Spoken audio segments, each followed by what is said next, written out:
అందరికీ నమస్కారం. రోజూ మనందరికీ ఎదురయ్యే ఓ పెద్ద సవాలేంతో తెలుసా? మన మనసు. అది ఆగకుండా పరిగెడుతూనే ఉంటుంది. మరి మనసును శాంతపరచడం ఎలా? మన పనులే మన జీవితాన్ని ఎలా మలుస్తాయి? అసలు నిజమైన స్వేచ్ఛ అంటే ఏంటి? సరే, ఈరోజు మనం ధ్యానం, కర్మ మరియు చైతన్య మార్గమనే అంశంపై ఈ ప్రశ్నలన్నింటికీ సమాధానాలు వెతుకుదాం. మొదటగా ఈ ఒక్క ప్రశ్నతోనే మొదలుపెడదాం. నిజానికి ఇది మనలో చాలామందికి రోజూ ఉండే సమస్యే కాదంటారా? మనసు ఎప్పుడూ ఆలోచనలతో, ఆందోళనలతో ఒకటే గజిబిజి. మరి దీనికి పరిష్కారం ఎక్కడుంది? అసలు ఉందా? అవును, సమస్య బయట ఎక్కడా లేదు. అసలు సమస్యంతా మన మనసులోనే ఉంది. ఈ ఆగకుండా సాగే ఆలోచనల వరదను అదుపు చేయడమే అదే మనం వెయ్యాల్సిన మొదటి అడుగు. చూడండి, మనం మనసులో ఈ ఆగకుండా వచ్చే ఆలోచనలున్నాయి కదా, అవి కేవలం మన సమయాన్ని వృధా చేయడమే కాదు, మన అమూల్యమైన శక్తిని కూడా పీల్చేస్తాయి. దీనివల్లే మనకు శాంతి, ప్రశాంతత అనేవి లేకుండా పోతున్నాయి. మరి దీనికేంటి పరిష్కారం? ఈ ఆగని ఆలోచనల ప్రవాహానికి అడ్డుకట్ట వేయడం ఎలా? వింటే ఆశ్చర్యపోతారు. పరిష్కారం చాలా అంటే చాలా సింపుల్, కానీ అంతే శక్తివంతమైనది. అదేంటో తెలుసా? మన శ్వాస. అవును, కేవలం మన శ్వాసపై దృష్టి పెట్టడం. ఈ పద్ధతికి ఒక పేరు కూడా ఉంది. అదే ఆనాపానసతి. ఈ పదం వినడానికి కొత్తగా ఉన్నా దీని అర్థం చాలా సులభం. మన సహజంగా తీసుకునే శ్వాసతో ఒకటిగా కలిసిపోవడం అంతే. ఇందులో ఏవేవో క్లిష్టమైన పద్ధతులు, నియమాలు అస్సలు లేవు. నిజానికి ఈ పద్ధతి అందమంతా దాని సింప్లిసిటీలోనే ఉంది. చూడండి, ఇక్కడ మంత్రాలు జపించాల్సిన పనిలేదు, ఏ దేవుడి రూపాన్నో ఊహించుకోవాల్సిన అవసరం లేదు, లేదా గట్టిగా శ్వాసను బిగపట్టడం లాంటి కష్టమైన పనులేవీ లేవు. ఎందుకంటే మన లక్ష్యం మనసును కొత్త విషయాలతో నింపడం కాదు, దానిలో ఇప్పటికీ ఉన్న చెత్తను, అంటే అనవసరమైన ఆలోచనలను ఖాళీ చేయడం. అందుకే సింపుల్గా, సౌకర్యవంతంగా కూర్చుని మన సహజ శ్వాసను గమనిస్తే చాలు. అయితే ఇంత సింపుల్గా ఉండే ఈ ప్రాక్టీస్ వల్ల వచ్చే లాభాలు మాత్రం అస్సలు సింపుల్ కాదు, అవి అపారం. శారీరక ఆరోగ్యం బాగుపడటం నుంచి మానసిక ప్రశాంతత వరకి, మెమరీ పవర్ పెరగడం దగ్గర నుంచి మన రిలేషన్షిప్స్ బలపడటం వరకు, ఇలా చెప్పుకుంటూ పోతే జీవితంలోని ప్రతి విషయంలోనూ పాజిటివ్ మార్పులు కనిపిస్తాయట. అయితే ఒక్క విషయం, ధ్యానమనేది కేవలం మొదటి అడుగు మాత్రమే. ఇది ఒక అద్భుతమైన ప్రయాణానికి దారి చూపిస్తుంది. సరే, మరి ఆ ప్రయాణంలో తర్వాతి స్టేజెస్ ఏంటో ఇప్పుడు చూద్దాం. ఓకే, ఈ ప్రయాణంలో మొత్తం 4 ముఖ్యమైన దశలున్నాయి.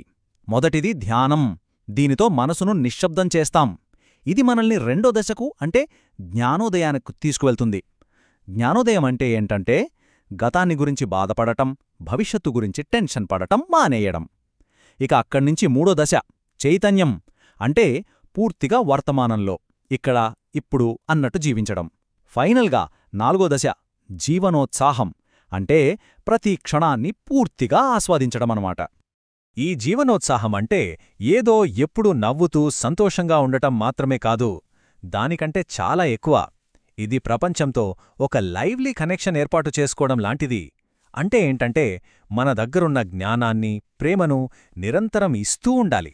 అదే సమయంలో ప్రపంచం మనకు నేర్పే పాఠాలను, ఇచ్చే అనుభవాలను తీసుకోవడానికి కూడా సిద్ధంగా ఉండాలి.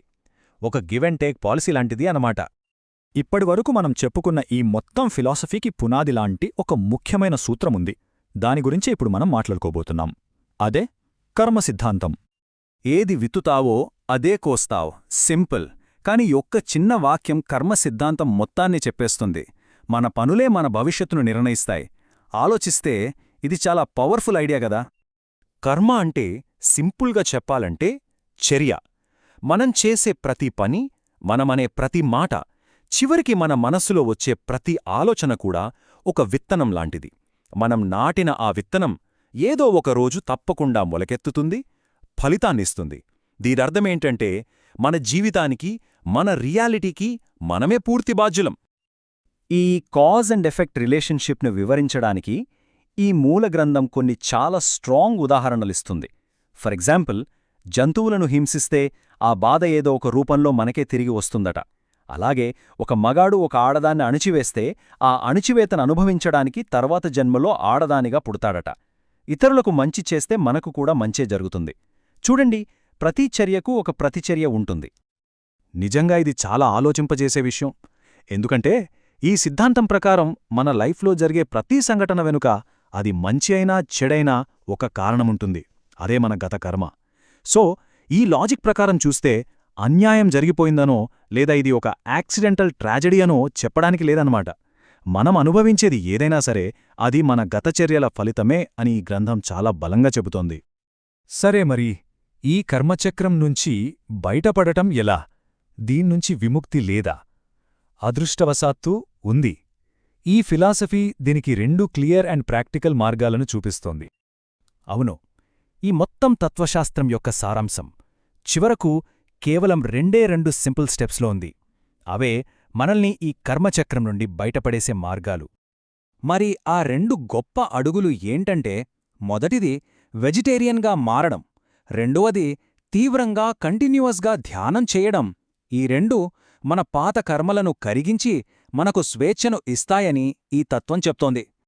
ముఖ్యంగా శాకాహారం విషయంలో ఈ గ్రంథం చాలా స్ట్రిక్ట్గా, క్లియర్గా ఉంటుంది. ఈ స్పిరిచువల్ జర్నీలో వెజిటేరియనిజం అనేది ఒక ఆప్షన్ కాదట, అది ఫస్ట్ అండ్ కంపల్సరీ స్టెప్ అని ఇది స్పష్టం చేస్తోంది. నిజానికి ఈ ఒక్క వాక్యం ఈ మొత్తం విశ్లేషణకు పర్ఫెక్ట్ ముగింపు. మన ఆలోచనలు, మాటలు, పనుల ద్వారా మన జీవితాన్ని, మన తలరాతను మనమే రాసుకుంటాం. అంతిమంగా మన రియాలిటీకి మనమే బాధ్యులం. సరే, ముగించే ముందు ఈ ఒక్క ప్రశ్న గురించి ఆలోచిద్దాం. ఈ సిద్ధాంతం ప్రకారం మనం ఏ వాస్తవికతను సృష్టిస్తున్నాం? అంటే మనం మన జీవితంలో ఎలాంటి విత్తనాలు విత్తుతున్నాం? మనం కోరుకునే జీవితానికి మనం చేసే పనులకు పొంతనుందా? మన జీవితానికి మనమే శిల్పులమైతే మనం ఇప్పుడు ఏం నిర్మిస్తున్నాం?